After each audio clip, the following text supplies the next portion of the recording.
Hello friends, आज हम लोग देखने जा रहे हैं बायोलॉजिकल क्लासिफिकेशन।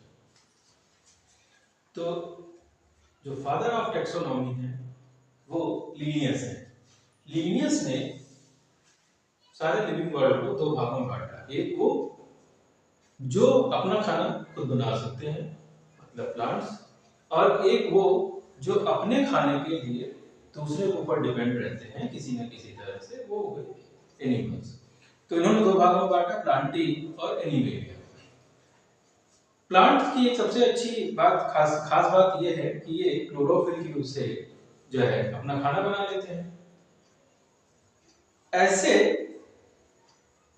ऐसे ऑर्गेनिज जो क्लोरोफिल की सहायता से अपना खाना बना सकते थे वो प्लांट में रख दिए गए। लेकिन बाद में आगे चल के कुछ समस्याएं दिखने लगी। वो समस्याएं इस तरह की थी कि फंजाई जो कि अपना खाना खुद बनाता है मगर ग्रीन नहीं, मगर उसको अपना खाना बनाना आता है, तो अब इसकी समस्या हुई, किसको बाहर रखा जाए।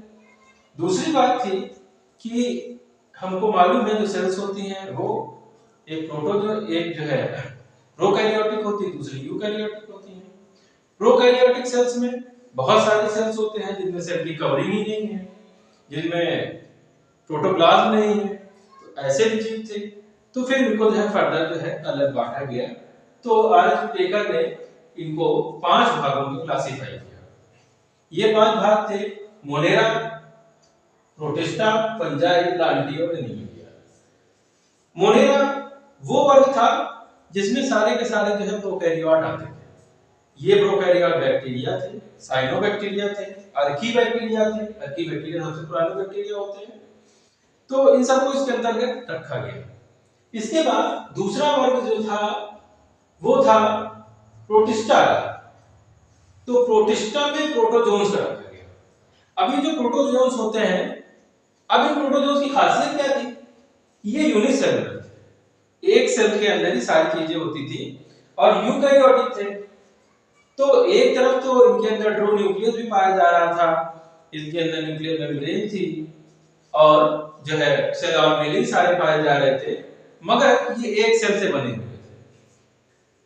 प्रोटिस्टा को अलग किया गया।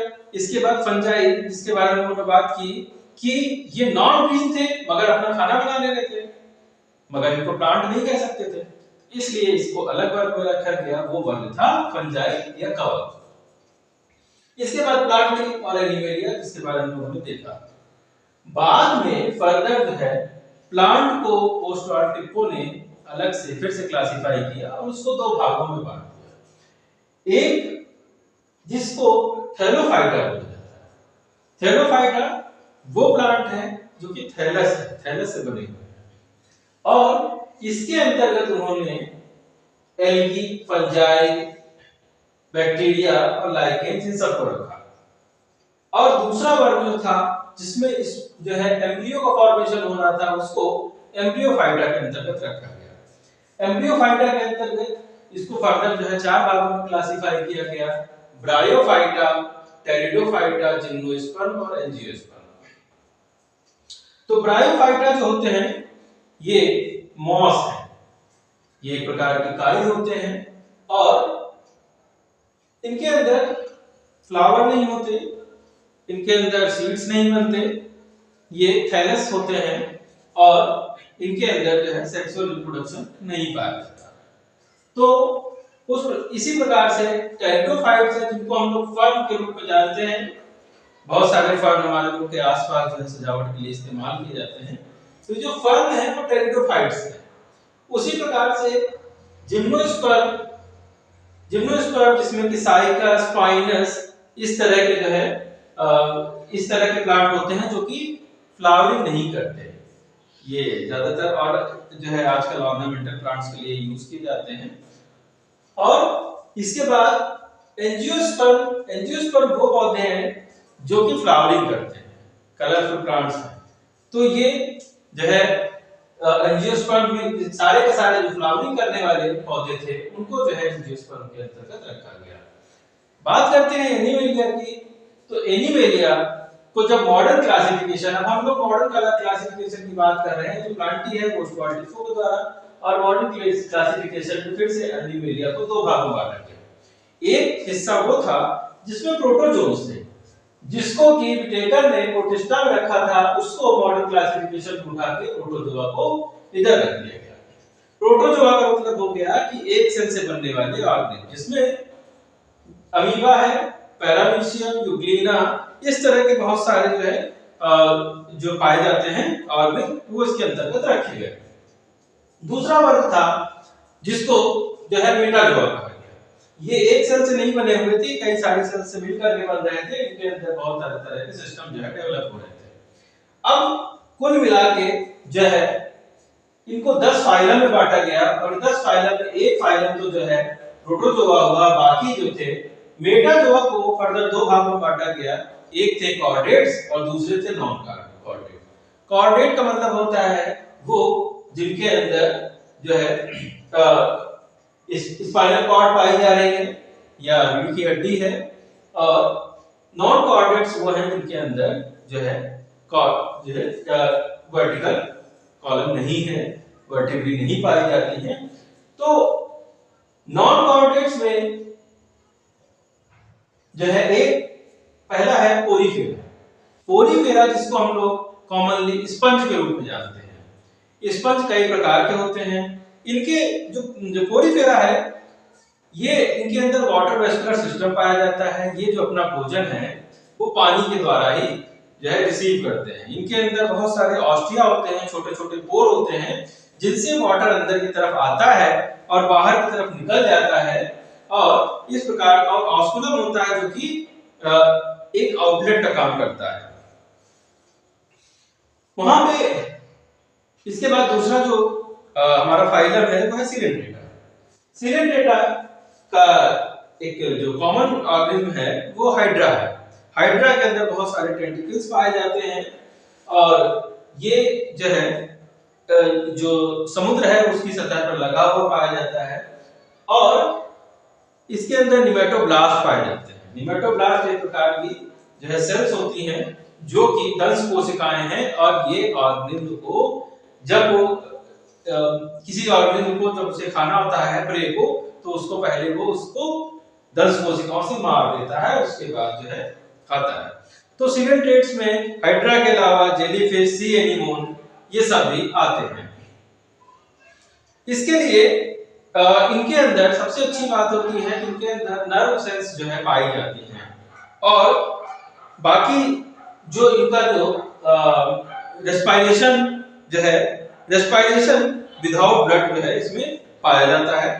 इसके बाद देखते हैं हम लोग प्लेटीहेल्मिन्थेस। प्लेटी से हम लोग को समझ में आ जाता है ये सारे के सारे जो है फ्लैट वर्म है, और ये जो फीताकृमि होता है, फीताकृमि जो है वो एक प्रकार से टेप वर्म है, और पोर्क का जो मीट होता है, पोर्क जो होता है जो कि सुअर का मांस है, अगर अधपका मांस खाया जाता है तो इस तरह की बीमारी जो है होने की संभावना होती है। तो प्लेटीहेल्मिन्थेस जो होते हैं ये जो है टेप वर्म हो सकता है, लिवर फ्लूक हो सकता है, प्लेनेरिया हो सकता है, तो इस प्रकार के ये होते हैं। इनके अंदर एलिमेंट्री कैनाल नहीं पाई जाती, क्योंकि टोटल जो है पैरासाइट होते हैं, होस्ट के अंदर होते हैं, डाइजेस्टेड फूड इनको मिलता है, इनको खाने को पचाने की जरूरत नहीं होती है, और ये डायरेक्ट जो है फूड को एब्जॉर्ब करते हैं। तो प्लेटीहेल्मिन्थेस से जो पहले का वर्ग है वो एस्केहेल्मिन्थेस है। तो एस्केहेल्मिन्थेस जो बच्चों के पेट में जो कीड़े पड़ जाते हैं उसको वो जो है एस्केहेल्मिन्थेस के अंतर्गत आते हैं। पिनवर्म, हुकवर्म, इस तरह के जो वर्म होते हैं वो एस्केहेल्मिन्थेस के अंदर आते हैं, और ये ट्यूब टाइप के स्ट्रक्चर होते हैं, और बच्चों में ये जो है पाए जाते हैं। इसके बाद हम लोग देखते हैं एनिलिडा। हम लोगों को मालूम है जो केचुआ होता है, केचुआ जो है एनिलिडा, केचुआ, जोंक, नेरिस, ये सब जो है एनिलिडा के मेंबर हैं। इनकी बॉडी जो होती है वो सेगमेंटेड होती है। एस्केरिस में जो है बॉडी सेगमेंटेड नहीं होती, एनिलिडा में बॉडी जो होती है वो कई पार्ट जो है उसमें रिंग के फॉर्म में बटी होती है। इसमें 4 पेयर हेड होते हैं, और हीमोग्लोबिन, हीमोसाइनिन नाम का पिगमेंट इनके अंदर पाया जाता है, और इसके अंदर ये जो है जमीन को, मिट्टी को सॉइल को खाते हैं और उसको भुरभुरा कर देते हैं। इसलिए जो केचुआ है उसको जो है किसानों का मित्र भी कहा जाता है। लीच के बारे में हम लोग जानते हैं, जोंक है जो कि एक्टोपैरासाइट है और ये ब्लड सक करने का काम करती है। आर्थ्रोपोड्स की बात करते हैं। आर्थ्रोपोड की जो सबसे विशेषता है वो जो होते हैं पेयर्ड अपेंडेजेस होते हैं और कुछ में 3 पेयर्स और कुछ में जो है 4 पेयर्स जो है लेग के पाए जाते हैं। और यहाँ पर इसके बहुत सारे एग्जांपल हैं। सबसे बड़ा वर्ग है वो एंगीडा ही है, आर्थ्रोपोडा ही है। उसमें जैसे इस जो है हमारे बिच्छू, क्रेफिश, प्रॉन, टिक्स, माइट्स, ये सभी जो है हमारे आर्थ्रोपोडा के ही मेंबर होते हैं। इसमें बहुत सारे जो है जैसे मॉस्किटो है वो भी आर्थ्रोपोडा का मेंबर है, घरेलू मक्खी है वो भी आर्थ्रोपोडा के मेंबर है। तो इस तरह से बहुत सारा जो है हमारे आर्थ्रोपोडा में बहुत एक बड़ा वर्ग है जिसमें बहुत सारे जो है कीट आते हैं, इसके अंदर कीड़े मकोड़े आते हैं। मोलस्क की बात करते हैं तो मोलस्क वो होते हैं जिनकी बॉडी के ऊपर कैल्शियम कार्बोनेट की कवरिंग होती है। कॉन्च की बात करते हैं, जैसे कि शंख है, पर्ल है, पर्ल को जिसे निकाला जाता है पर जो है ऑस्टरपिक्टिडा से उसके ऊपर भी कैल्शियम कार्बोनेट की कवरिंग होती है। तो ये सभी मेंबर जो होते हैं चाहे ऑक्टोपस हो या कॉन्च हो, ये सब मोलस्का के मेंबर हैं जिनके ऊपर कैल्शियम कार्बोनेट की कवरिंग पाई जाती है। इसके बाद जो मेटाजोआ में कॉर्डेटा है, कॉर्डेटा में इसके कई सारे कैरेक्टर हैं मगर मेन कैरेक्टर है ये कॉर्डेट्स होते हैं। इसको 2 भागों में बांटा गया है। सुपर क्लास स्पीशीज जो है फिशिज है, मछलियों का वर्ग है जिसमें ट्रू फिशेस आती हैं। फिशेस कई प्रकार की होती हैं और कार्टिलेजिनस फिशेस होती हैं, बोनी फिशेस होती हैं। इसके बाद दूसरा वर्ग है टेट्रापोडा जिसमें जो है दो पेयर अपेंडेजेस पाए जाते हैं, फोर लिंब और हिंड लिंब। इसके आधार पर इनको फर्दर जो है 4 क्लासेस में बांटा गया है। पहला वर्ग है एम्फीबिया। एम्फीबिया वो वर्ग है, एम्फी का मतलब होता है दोनों जगह। तो ऐसे जानवर जो कि पानी में भी रह सकते हैं और जमीन पर भी जैसे सरवाइव कर सकते हैं वो सारे एम्फीबिया के अंतर्गत आते हैं, जैसे कि फ्रॉग या क्रोकोडाइल। तो जो जमीन पर भी रहेंगे वो और पानी में भी रह लेंगे वो एम्फीबिया के अंतर्गत आएंगे। रेप्टिलिया का मतलब होता है रेंग कर चलने वाले जो जानवर हैं वो रेप्टिलिया के अंतर्गत आते हैं। और जैसे कि जो है स्नेक या लिजर्ड, ये सब हमारे जो है रेप्टिलिया के मेंबर हैं। वहीं पर एप्स की बात करते हैं तो एप्स जो है उड़ने वाले पक्षी हैं और इनके अंदर एयर चैम्बर्स पाए जाते हैं जो कि इनको हल्का कर देते हैं। एयर सैक पाए जाते हैं और इनकी जो बोन्स होती हैं वो खोखली होती हैं जिससे कि इनका वजन कम हो और ये जो है इनको उड़ने में आसानी हो सके। इसके बाद जो ये क्लास है, लास्ट क्लास है, ये है मैमेलिया की। मैमेलिया का मतलब होता है स्तनधारी। वो सभी जीव जंतु जिनको मैमेलिक ग्लैंड्स हैं, जो अपने बच्चों को जो है मिल्क की फीडिंग कराते हैं। दूसरी बात कि इनके जो हेयर है, जो बॉडी है, बॉडी पे हेयर पाए जाएंगे और साथ ही साथ एक्सटर्नल ईयर पिन्ना पाया जाएगा। तो ये जो तीन चार मुख्य कैरेक्टर हैं वो मैमेलिया के अंतर्गत आते हैं।